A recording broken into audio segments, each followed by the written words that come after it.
আসুন, কেমন মাস? যদি এই মাসে কোনো বান্দা ইবাদত করে, মাস তো সম্মানিত, যদি কোনো বান্দা ইবাদত করে সম্মানিত মাস হওয়ার কারণে তার ইবাদতের গুণ আরো বেড়ে যায়। জোরে বলুন সুবহানাল্লাহ।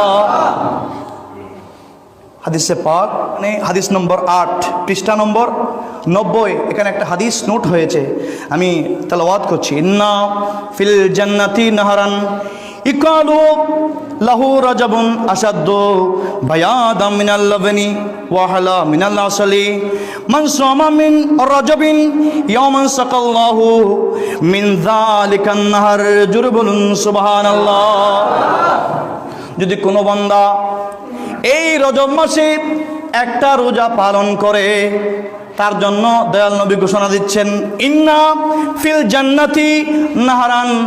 এ মুসলিম উম্মাহ, আমার উম্মতরা শোনো, জান্নাতের মধ্যে একটা নদী রয়েছে, ইকালু লাহু রজবুন, সেই নদীর নাম হলো রজব।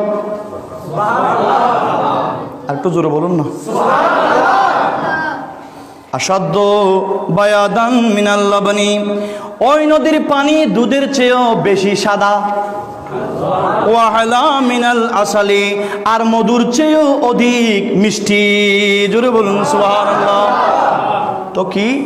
মান সামা মিন রজবিন ইয়াওমান, যে বান্দা এই রজব মাসে একটা রোজা পালন করবে, সাকাহুল্লাহু মিন যালিকান নাহার, আল্লাহ কাল কিয়ামতের ময়দানে ওই বান্দাকে ওই রজব নামক নদী থেকে পানি পান করাবেন। জোরে বলুন সুবহানাল্লাহ।